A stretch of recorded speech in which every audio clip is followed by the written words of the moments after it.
जय श्री राम। मंगल समय स्नेह बस सोच परिहरऊँ ताते, आयुष देहि हर सिय कही पुल के प्रभु गात, लखन सिय रामचंद्र की जय।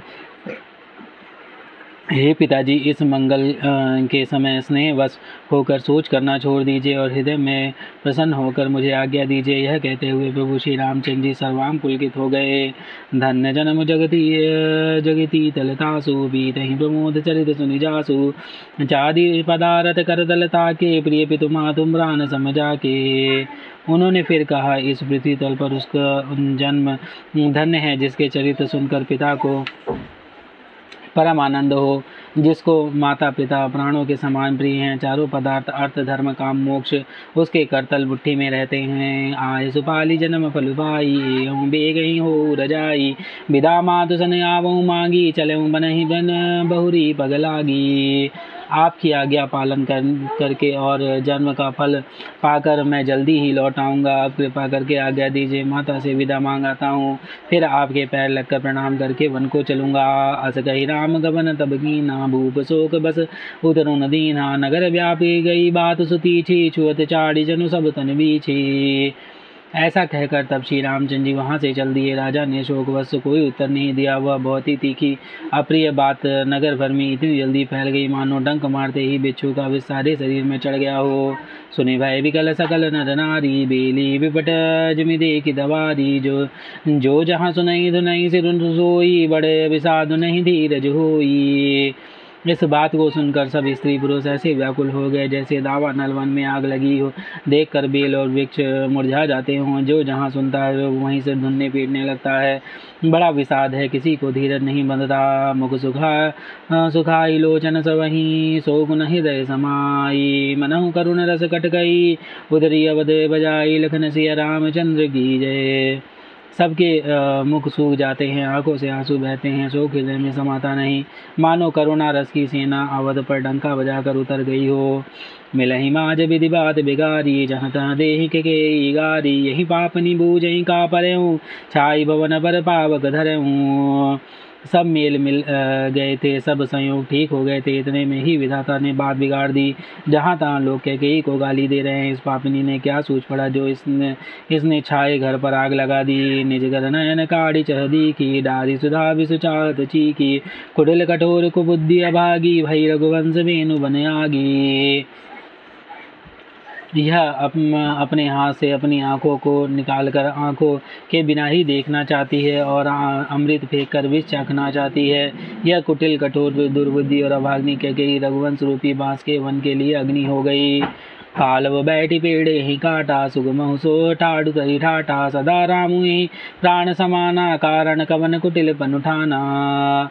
पत्ते पर बैठकर इसने पेड़ को काट डाला, सुख में शोक का ठाट ठहरा कर रख दिया। श्री रामचंद्र जी इसे सदा प्राणों के समान प्रिय थे, फिर भी ना जाने किस कारण इसने यह कुटिलता ठानी।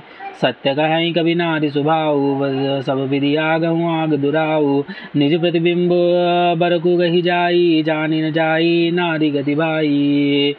कभी सत्य ही कहते हैं। स्त्री का स्वभाव सब प्रकार से पकड़ने में ना आने योग्य था और भेद भरा होता है। अपनी परछाई भले ही पकड़ ली जाए पर भाई स्त्री की गति चाल नहीं जानी जाती। काहन पावक जारी सकई, काहन समुद्र समाई, कान करें अबला प्रबल, कहीं जग कालु न खाई, लखन सिया रामचंद्र की जय। आग क्या नहीं जला सकती, समुद्र में क्या नहीं समा सकता, अबला कहने वाली प्रबल स्त्री जाति क्या नहीं कर सकती, और जगत में काल किसको नहीं खाता। का सुनि विधि कहा सुनावा, का दिखाई चह का दिखावा, एक कहाई भल भूप न कीना, बर विचार नहीं कुमत ही दीना। विधाता ने क्या सुनाकर और क्या सुना दिया और क्या दिखाकर अब क्या दिखाना चाहता है। एक कहते हैं राजा ने अच्छा नहीं किया, दुर्बुद्धि कैकेयी को विचार कर वर नहीं दिया। जो हटि भयों सकल दुख भाजनु, अबला विवश ज्ञान गुण गाजनु, एक धर्म परमीत पहचाने, निभहि दोष नहीं देहि सयाने। जो हट करके कैकेयी की बात को पूरा करने में अड़े रहकर स्वयं सब दुखों का पात्र हो गए। स्त्री के विशेष बस होने से कारण मानो उनका ज्ञान और गुण जाता रहा। एक दूसरे जो धर्म की मर्यादा को जानते हैं और सयाने हैं वे राजा को दोष नहीं देते। सब ददीति हरिचंद कहानी, एक एक सन कहाई बखानी, एक भरत कर सम्मत कहाई, एक उदास भाई सुनि रही। वे शिबी दधीची और हरिश्चंद्र कथा एक दूसरे से बखान कर कहते हैं। कोई एक इसमें भरत जी की सम्मति बताते हैं, कोई एक सुनकर उदासीन भाव से रह जाते हैं, कुछ बोलते नहीं हैं। कान मोदी कर रत गही जय जी हा, एक कह यह बात यलीहा, सगुति जाही यस कहत तुम्हारे, राम भरत जन कहू प्राण बिहारे। कोई हाथ से कान मूंद कर और कोई जीव को दांत तले दबाकर यह बात झूठी है, ऐसा बात कहने से तुम्हारे पुण्य नष्ट हो जाएंगे। भरत जी को जो श्री रामचंद्र जी के प्राणों के समान प्यारे हैं। चंदु जबै बरु अनलगन, सुधा हुई विषता तू विषतूल, सपने कबहु न करहि कछु, भरत राम प्रतिकूल, लखन सिया रामचंद्र की जय। चंद्रमा चाहे शीतल किरणों की जगह आग की चिंगारियां बरसाने लगे और अमृत चाहे विष के समान हो जाए, परंतु भरत जी स्वप्न में भी कभी श्री रामचंद्र जी के विरुद्ध कुछ नहीं करेंगे। एक विधात ही दूषण ही देही, सुधा दिखाई दीन विष जेही, खर बरु नगर सोच सब काहू, दुसौदाहु उर मिटाओ छाहू। कोई एक विधाता को दोष देता है, जिसने अमृत दिखाकर विष दे दिया, नगर भर के कलबली मच गई, सब किसी को सोच हो गया, हृदय में दुस्सा जलन हो गई, आनंद उत्साह मिट गया। विप्र बधु कुल मान जठेरी, जे प्रिय बनम के केरी, लगी देन सिकसील सुहानी, सराही बचनवान समला गई ताही।